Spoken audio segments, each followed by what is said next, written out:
27 صفر اور ستمبر کا مہینہ تھا، تو 622 عیسوی تھی۔ تو ادھر ہے مدینہ اور ادھر ہے جبل ثور۔ تو ابوبکر نے عرض کی میں نے ایک غار ڈھونڈ رکھا ہے، پہلے وہاں چلتے ہیں، تو جب ہماری تلاش ذرا رک جائے گی پھر ہم نکلیں گے۔ تو اللہ کے نبی پنجوں کے بل چل رہے تھے، پنجوں کے بل اس لیے چل رہے تھے کہ پاؤں کا نشان دیکھ کر کھوجی پیچھے نہ پہنچ۔ تو یہ کوئی مکہ سے غار ثور 3 میل، تو آپ ایسے جا رہے تھے ایسے۔ ابوبکر کبھی آپ کے آگے چلتے کبھی پیچھے چلتے، کبھی آگے چلتے کبھی پیچھے چلتے۔ تو آپ نے پوچھا یہ کیا کرتے؟ کبھی آگے کبھی پیچھے۔ تو کہنے لگے اخاف الرصد فامشی امامک، اخاف الطلب فامشی خلفک۔ جب مجھے یہ خیال آتا ہے کہ کوئی آگے چھپا ہوا حملہ آور حملہ نہ کر دے دشمن تو میں آگے ہو جاتا ہوں، جب مجھے خیال آتا ہے پیچھے سے کوئی پہنچ نہ جائے تو میں پیچھے ہو جاتا ہوں، اس طرح۔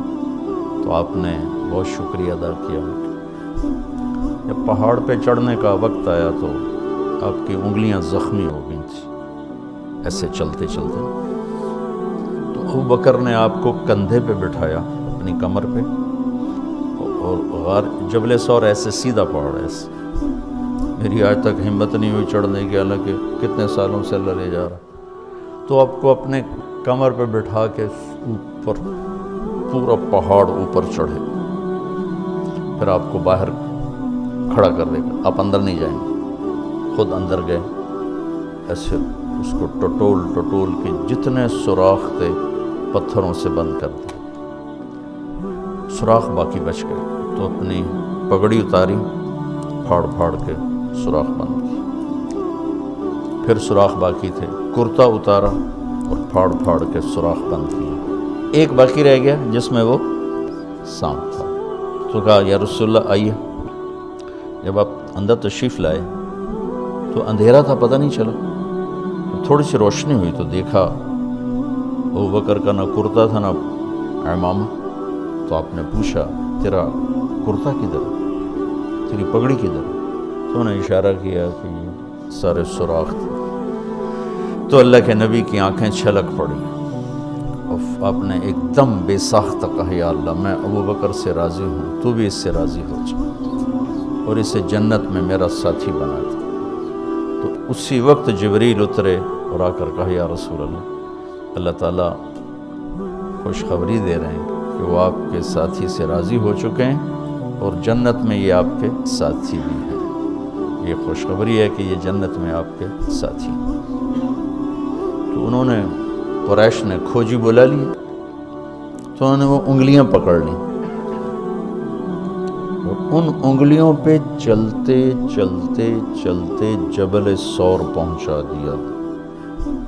تو اللہ نے ان کے آنے سے پہلے، غار کا دہانہ بڑا ہے، ایک بیل ہو گیا، اس کے بیچ میں مکڑیوں نے جالے پھیلا دیے، ایک کبوتری نے تن کے رکھ کے انڈے دے دی۔ تو ان کے جانے سے پہلے 2 کام ہو چکے تھے۔ تو کھوجی کیسا، حالانکہ پہاڑ پہ تو کچی زمین پہ تو پورا پاؤں لگتا ہے، پہاڑ پہ تو ایسے ایک آدھ کوئی نشانی پڑتا ہوگا۔ تو کیسا علم تھا، ان کو لا کر اس نے دروازے پہ کھڑا کر کہا یہ اس سے آگے کوئی نہیں۔ تو ابی بن خلف کہنے لگا تیرا دماغ خراب، یہ جالا محمد کی پیدائش سے بھی پہلے کا بنا ہوا، اور تو کہتا ہے ادھر گھس گئے، بے وقوف کہاں لے کے آ گیا؟ اب ابوبکر ڈر رہے تھے کہ یا رسول اللہ اب کیا ہوگا؟ تو آپ نے کہا ما ظنک باثنین اللہ ثالثہما، جن کا اللہ ساتھی ہو ان کو کیا پریشانی۔ تو امیہ بن خلف نے وہیں دروازے غار کے منہ پہ بیٹھ کے اندر منہ کر کے پیشاب کیا، اب دونوں سامنے بیٹھے تھے۔ تو آپ نے مسکراتے ہوئے فرمایا دیکھو اگر یہ ہمیں دیکھ سکتے تو یہ یہاں بیٹھ کے پیشاب کرتا۔ تو تو انہیں آرام سے وہاں پیشاب کیا، وہ سامنے بیٹھے تھے دونوں اللہ نے بیچ میں پردہ ڈال دی۔ قرآن ابوبکر صدیق کے اندر کے جذبے کو بتاتا ہے، لا تحزن لا تحزن۔ قوم موسیٰ جب سامنے پانی اور پیچھے فرعون، تو ان کے جذبات کی ترجمانی کرتا ہے انا لمدرکون، انا لمدرکون۔ 40 برس کی صحبت اٹھائی ہے دو نبیوں کی، ہارون اور موسیٰ۔ وہ کلیم اللہ ہیں، پہلے رسول کلیم اللہ، رسول تو ان سے بھی پہلے تھے، کلیم اللہ پہلے کلیم اللہ ہے، اور 4 بڑے انبیاء میں سے ایک ہیں، ابراہیم، موسیٰ، عیسیٰ، نوح، اور 5ویں ہمارے نبی سب سے بڑے۔ تو جب آگے سمندر اور پیچھے فرعون، تو ان کو اپنے نبی کی کوئی فکر نہیں رہی، نہ موسیٰ علیہ السلام نہ ہارون۔ انا میں غور کرو، اور لام پہ غور کرو، ایک انا اور لام، اس کا ترجمہ میں یوں کیا کرتا ہوں کہ کہنے لگے موسیٰ تو نے مروا کے ہی چھوڑا ہمیں، آپ کا کیا بنے گا، اب کیا ہوگا، آپ کی جانوں کو خطرہ ہے، ہم مارے گئے، ہم پکڑے گئے۔ تو آگے موسیٰ علیہ السلام نے اتنی شدت سے کہا کلا۔ کلا کا ترجمہ میں یوں کیا کرتا ہوں کہ ہو تسی اسے لیک کہ یا تسی پانی ڈوب جاؤ یا تو فرعون لتر مارے، لیکن ان معی ربی، میرا رب میرے ساتھ ہے، مجھے بچائے گا تو میری تو فعل تم بھی بچو۔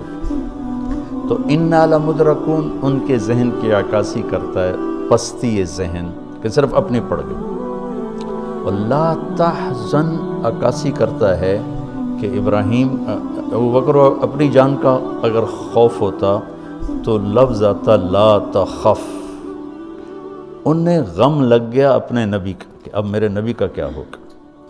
تو حزن اپنے لیے نہیں، اپنے دوسرے کے لیے، آپ کی اب آپ کا کیا بنا، اب میرے نبی کا کیا بنے گا، اس کیفیت کے لیے قرآن نے اس میں عظمت صدیق ہے، لا تحزن، کہ انہیں اپنا کوئی فکر نہیں تھا، انہیں فکر پڑ گیا نبی کی۔ انہوں نے کہا ان اللہ معنا، اور ان اللہ معنا صدیق کو بھی اپنے ساتھ لے لیا، تیرے میرے دونوں کے ساتھ اللہ ہے، فکر۔ موسیٰ علیہ السلام نے صرف اپنے آپ کو لیا ان کے اس جملے کی وجہ سے، ان معی رب، میرا رب میرے ساتھ۔ تو یہ یعنی اس امت اور اس امت کا فرق میں آپ کو بتا رہا ہوں کہ دونوں لفظ قرآن میں ہیں، سبحان کیا کمال ہے۔ میں سوچتا ہوں کتنی پست عقل لوگ تھے، اتنے معجزے دیکھ کر 4 قدم چلے تو کہنے لگے اجعلنا الہا کما لہم آلہہ، بالکل ہی بدھو تھے۔ اور اللہ کے نبی فوت ہوئے، رب ابو بکر کا خطبہ سنو، من کان یعبد محمدا فإن محمدا قد مات ومن کان یعبد اللہ فإن اللہ حی لا يموت۔ وہ کہہ رہے ہیں اجعلنا الہا کما لہم آلہہ، موجودگی یہ انبیاء، 2 انبیاء کی موجودگی، اور یہاں وہ دنیا چھوڑ چکے ہیں اور ان کا ایک ادنا خادم اعلان کر رہا ہے، من کان یعبد محمدا فإن محمدا قد مات ومن کان یعبد اللہ فإن اللہ حی